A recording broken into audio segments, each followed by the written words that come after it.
Em setembro de 1965, nos bastidores de um estúdio de televisão em Los Angeles, um levantador de peso de 130 quilos, chamado Robert Kellerman, cometeu o erro mais doloroso de sua vida. Ele riu do soco de Bruce Lee e disse na frente de uma dúzia de pessoas que isso não dói. 3 segundos depois, estava de joelhos no chão, vomitando bile, incapaz de respirar, sentindo como se suas costelas tivessem implorado e seu fígado tivesse explodido. O que aconteceu naqueles 3 segundos mudou tudo.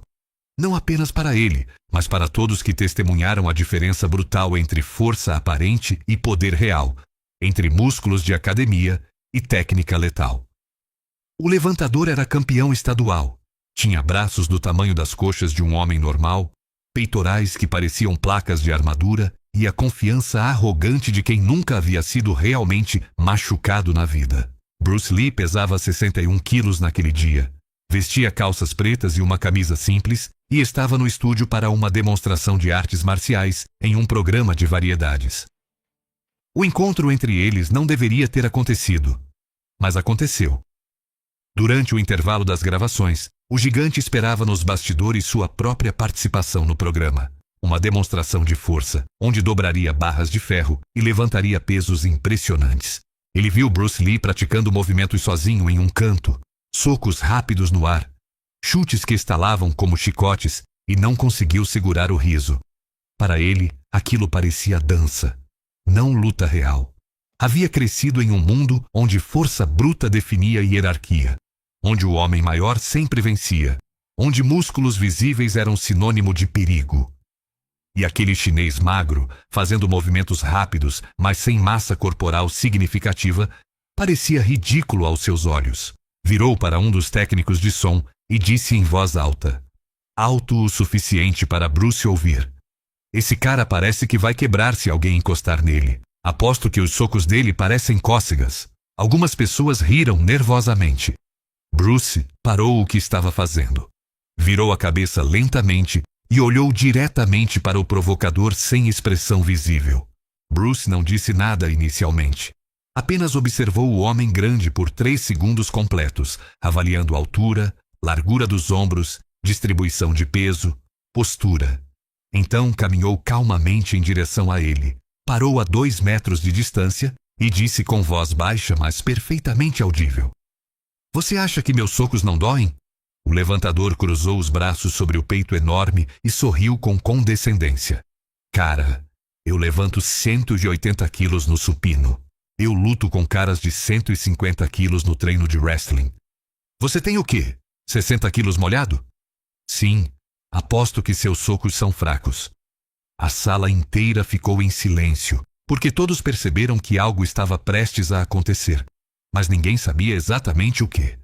Bruce assentiu levemente, como se o homem tivesse acabado de confirmar algo que ele já suspeitava, e então fez uma oferta simples. Eu vou te dar um soco. Só um. Você pode preparar, tensionar os músculos, segurar a respiração, fazer o que quiser. Se depois você ainda achar que não dói, eu me desculpo publicamente e admito que você estava certo. O gigante riu alto. Uma risada genuína de diversão, porque aquilo parecia a coisa mais ridícula que ele já tinha ouvido. Um homem de 61 quilos oferecendo bater nele, um homem de 130 quilos de músculos sólidos e achando que causaria algum dano, era piada pronta. Tá valendo, disse, ainda rindo. Pode bater, mas quando você quebrar a mão na minha barriga, não vem chorar.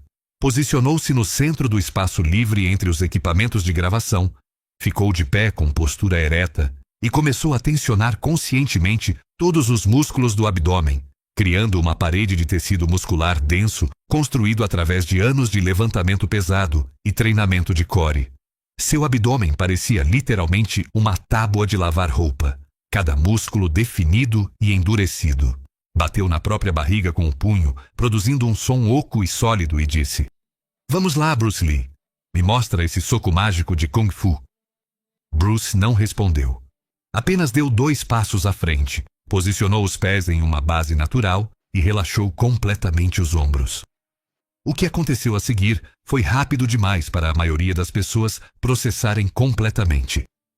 Bruce não puxou o braço para trás em uma preparação telegrafada como boxeadores fazem. Não houve wind-up, não houve aviso visual. Ele simplesmente girou o quadril, transferiu todo o peso do corpo através da cadeia cinética, pés, pernas, quadril, tronco, ombro, braço, e entregou um soco de 1 polegada que viajou apenas alguns centímetros antes de impactar, mas carregava toda a força rotacional do seu corpo, concentrada em uma área do tamanho de 2 articulações. O punho atingiu o alvo aproximadamente 5 centímetros abaixo do externo, logo acima do umbigo, em um ponto específico onde o músculo reto abdominal tem menos densidade protetora. O impacto não soou como soco de filme, não teve aquele som de carne batendo em carne. Foi mais seco, mais profundo, um som de algo sendo comprimido internamente. O levantador sentiu o golpe penetrar através da parede muscular que havia tensionado. Sentiu a onda de energia cinética viajar através do tecido e atingir órgãos internos que nunca haviam sido impactados daquela forma. Por exatamente 1 segundo, não sentiu nada além de pressão. Seu cérebro ainda estava processando. Ainda estava tentando entender o que havia acontecido. Ainda estava agarrado à crença de que era grande demais, forte demais, protegido demais para ser machucado por alguém tão pequeno. E então a dor chegou. Não foi dor superficial de um hematoma ou corte. Foi dor visceral, profunda, nauseante, o tipo de dor que vem de órgãos internos sendo traumatizados. Seu fígado, que havia absorvido a maior parte do impacto indireto, enviou sinais de alarme ao cérebro que traduziram em agonia pura. O diafragma entrou em espasmo, recusando-se a funcionar corretamente, cortando a capacidade de respirar. As pernas perderam força instantaneamente, não por escolha consciente, mas porque o sistema nervoso entrou em modo de proteção e desligou funções não essenciais. Caiu de joelhos, boca aberta tentando puxar ar que não chegava, olhos arregalados em choque e pânico, e então vomitou. Bile amarela misturada com os restos do café da manhã tomado 3 horas antes. A sala inteira entrou em choque silencioso.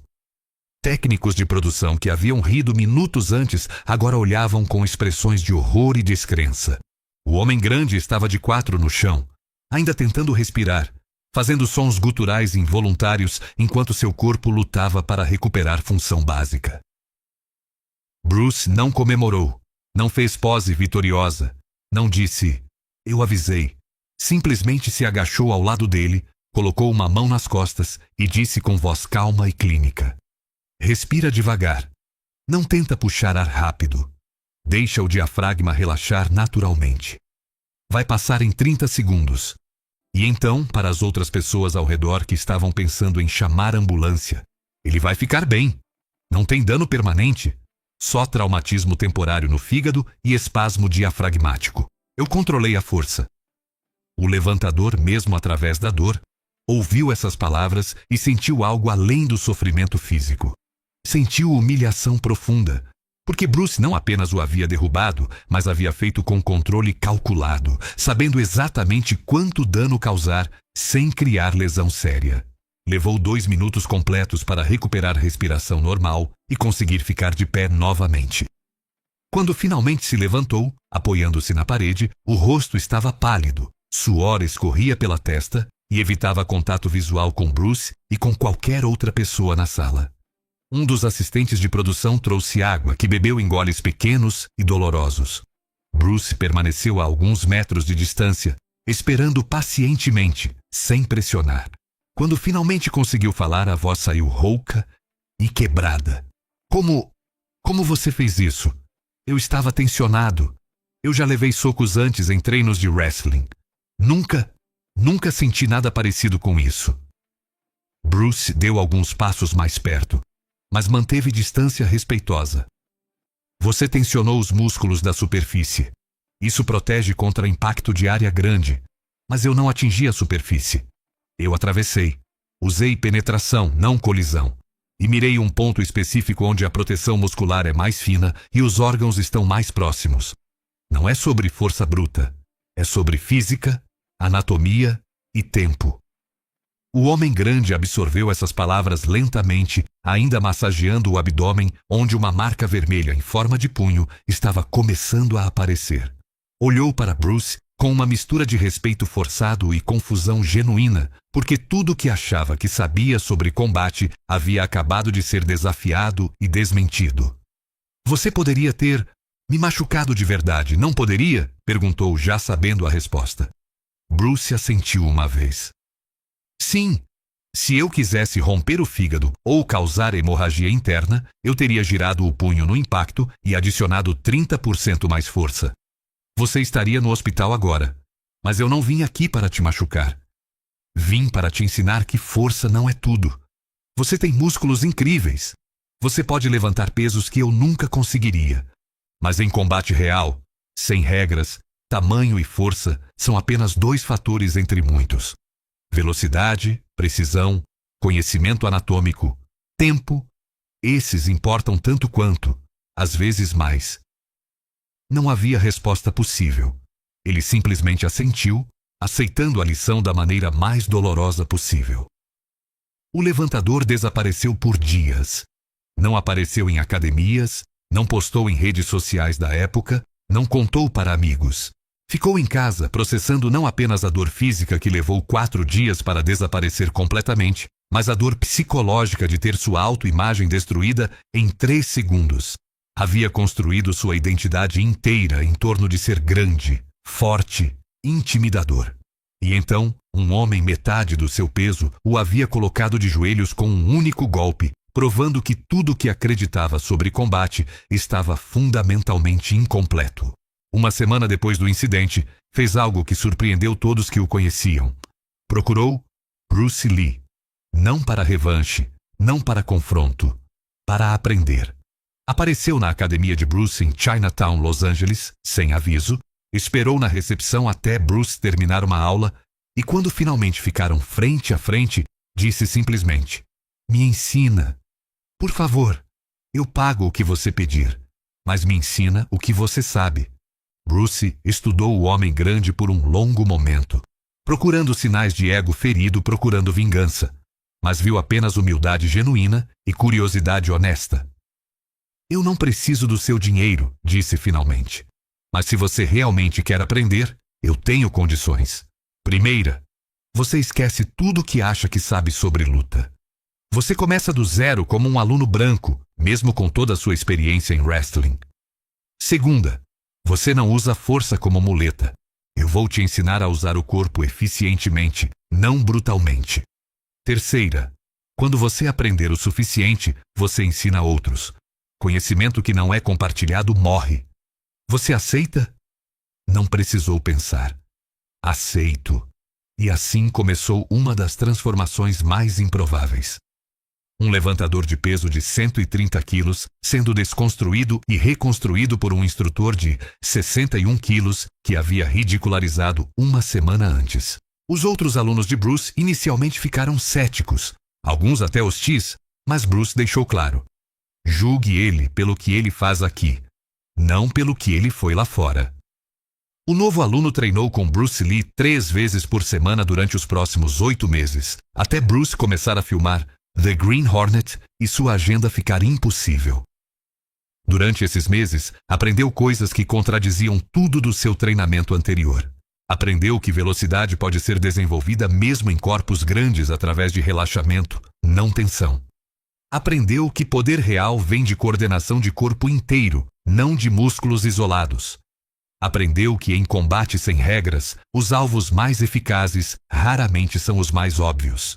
E mais importante, aprendeu humildade. Não a humilhação que sentiu quando estava vomitando no chão do estúdio, mas a humildade genuína que vem de reconhecer que sempre há mais para aprender. Sempre há alguém que sabe algo que você não sabe. Sempre há espaço para crescimento. Bruce nunca deixou o aluno esquecer de onde veio, mas também nunca o deixou se definir por aquele momento de derrota. "Aquele soco não foi sobre te humilhar", Bruce disse certa vez durante um treino. "Foi sobre quebrar ilusões, e ilusões precisam ser quebradas antes que a verdade possa ser construída." Quando Bruce Lee morreu em 1973, Robert Kellerman estava entre as centenas de pessoas que compareceram ao funeral em Seattle. Ele não falou publicamente, não deu entrevistas, mas colocou uma carta no caixão. Uma carta que nunca foi lida por outras pessoas, mas que anos depois revelou o conteúdo. Você me ensinou em 3 segundos o que academia nenhuma poderia ensinar em 3 anos. Que ser forte não é ser poderoso, que ser grande não é ser perigoso, e que verdadeiro respeito vem de reconhecer excelência, mesmo quando ela vem em pacotes que você não espera. Eu era arrogante. Eu era ignorante. E você poderia ter me destruído, mas em vez disso você me educou. Obrigado não pelo soco, mas pelo que veio depois. Continuou treinando artes marciais pelo resto da vida. Nunca competiu profissionalmente, mas se tornou instrutor respeitado em uma academia pequena em Long Beach, onde ensinou uma mistura de levantamento de peso, wrestling e princípios de Jeet Kune do que havia aprendido com Bruce. Morreu em 2011, aos 73 anos, e em seu obituário havia uma linha curiosa. Robert Kellerman, atleta e instrutor, conhecido por ter sido o homem grande o suficiente para admitir quando estava errado.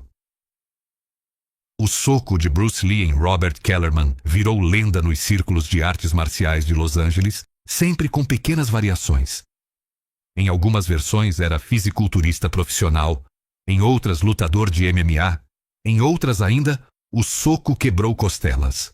Mas as pessoas que realmente estavam presentes no estúdio naquele dia mantiveram a versão factual. Foi um soco. Um homem grande subestimou um homem pequeno, e a lição foi brutal, mas não permanentemente danosa. O que torna tudo significativo não é a violência, mas a transformação. Poderia ter reagido com raiva, procurado vingança, espalhado que Bruce havia trapaceado de alguma forma.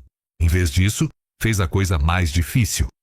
Admitiu derrota, procurou aprender e se tornou melhor pessoa através da experiência. Isso é raro. A maioria das pessoas, quando confrontadas com evidências de que estão fundamentalmente erradas sobre algo importante, dobram a aposta no erro, constroem narrativas alternativas, culpam fatores externos. Ele fez o oposto, e isso o tornou excepcional não como lutador, mas como ser humano. Quase 60 anos depois daquele soco nos bastidores de um estúdio de Los Angeles, a lição permanece relevante. Vivemos em uma cultura obcecada com aparências. Músculos grandes, perfis impressionantes, demonstrações de força que são mais sobre performance do que substância. O levantador esperava cócegas e recebeu trauma visceral. Esperava confirmar suas crenças e teve que reconstruí-las do zero. Esperava rir de um artista marcial, de mentira, e acabou se tornando aluno dedicado. As melhores lições não vêm de heróis perfeitos vencendo vilões malvados. Vêm de pessoas imperfeitas, aprendendo através de dor e escolhendo crescer em vez de amargurar. Escolheu crescer. E por isso, ironicamente, sua derrota se tornou sua maior vitória. O soco durou 3 segundos. A transformação durou décadas. E essa é a diferença entre evento e significado. O instrutor passou décadas ensinando velho, mas ainda ativo, ainda compartilhando a lição que aprendeu através de dor física e humilhação pública. Costumava começar suas aulas com novos alunos contando tudo, sem omitir sua própria arrogância, sem suavizar sua própria estupidez. Eu ri de Bruce Lee, dizia. Eu chamei os socos dele de fracos. E 3 segundos depois eu estava no chão percebendo que havia desperdiçado anos da minha vida treinando força, mas ignorando técnica, construindo músculo, mas não compreensão. Não façam o que eu fiz. Não deixem o ego cegar vocês para a verdade. Porque a verdade sempre vence, e quanto mais vocês resistirem a ela, mais doloroso será quando ela finalmente os alcançar. E então levantava a camisa, mostrava onde o soco havia atingido décadas antes e dizia: esse soco salvou minha vida, porque me ensinou antes que eu encontrasse alguém na rua que não teria o controle de Bruce, alguém que teria me matado em vez de me educar. Eu tive sorte. Aproveitem essa lição sem precisar sentir a dor. Técnicos que trabalharam naquele estúdio em 1965 se aposentaram, envelheceram, morreram Mas alguns ainda lembram daquele dia quando um homem enorme aprendeu que tamanho não significa nada. Lembram do som do vômito batendo no chão de concreto. Lembram do silêncio constrangedor depois. Lembram de Bruce Lee agachado ao lado do gigante caído, calmo como um médico tratando um paciente.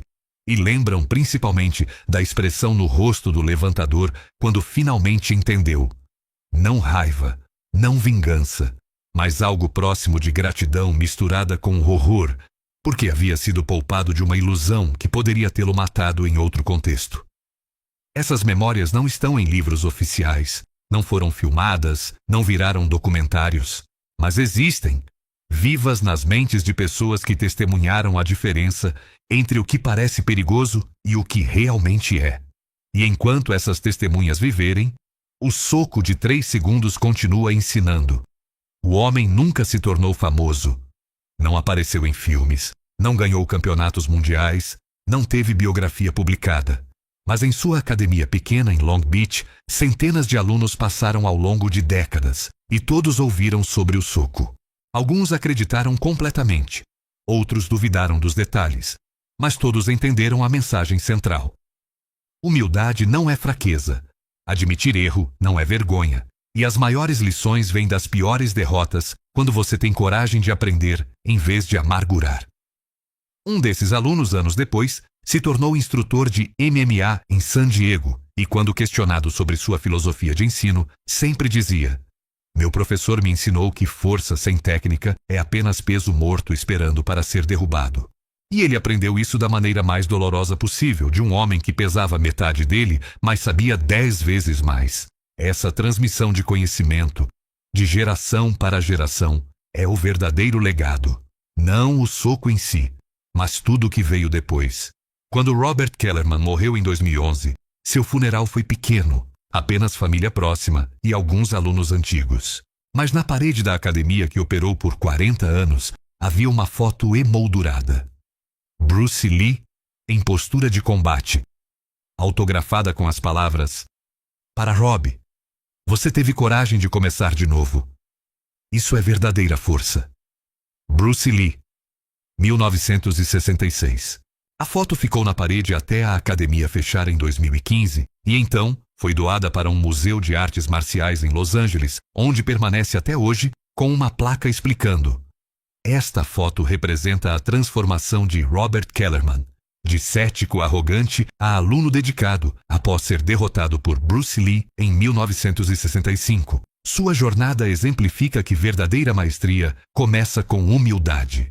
Visitantes do museu passam pela foto diariamente, a maioria sem conhecer detalhes completos, mas alguns param, leem a placa e entendem que estão olhando para algo mais profundo que uma simples foto autografada. Estão olhando para a evidência física de que mudança real é possível quando o ego se curva à verdade. O soco aconteceu em 3 segundos. A queda levou mais 2. A recuperação física durou 4 dias. Mas a transformação psicológica e filosófica que seguiu durou 50 anos. Continuou após a morte do levantador através de seus alunos e continua até hoje através de pessoas que ouvem esse relato e reconhecem algo de si mesmas. A arrogância não examinada, a confiança baseada em ilusões, a resistência em admitir que pode estar errado sobre algo fundamental. Riu de Bruce Lee porque tinha medo. Medo de que tudo que havia investido sua vida inteira, força bruta, tamanho, intimidação, pudesse ser insuficiente. E quando esse medo foi confirmado da maneira mais visceral possível, teve uma escolha: negar a realidade ou abraçá-la. Escolheu abraçar. E essa escolha, feita em um momento de dor e humilhação absoluta, definiu o resto de sua vida de uma forma que nenhuma vitória jamais poderia. Porque vitórias confirmam o que já acreditamos. Derrotas nos forçam a reconstruir. E reconstruir é sempre mais difícil, mais valioso e mais transformador que simplesmente adicionar mais tijolos a uma fundação podre. 3 segundos. Um soco. Um homem no chão. E 50 anos de lições que ainda ecoam em academias, conversas, mentes de pessoas que entendem que força e poder são coisas diferentes, que tamanho e perigo não são sinônimos, que aparência impressionante não é garantia de substância real. O levantador passou de ridicularizar Bruce Lee a dedicar metade de sua vida compartilhando os ensinamentos que aprendeu dele. Bruce passou de ser insultado publicamente a ganhar um aluno que, em sua humildade forçada, se tornou um dos defensores mais honestos da filosofia de combate sem ego. E nós, décadas depois, herdamos essa lição sem precisar sentir o soco, sem precisar vomitar em um chão de estúdio, sem precisar reconstruir nossa autoimagem do zero. Só precisamos ouvir, entender e ter a sabedoria de aplicar antes que a vida nos ensine da maneira dolorosa. Porque a vida sempre ensina. A única questão é se vamos aprender pela dor ou pela observação da dor alheia. Robert Kellerman escolheu o caminho difícil. Nós podemos escolher o caminho mais sábio. E tudo começou com 3 segundos que mudaram tudo.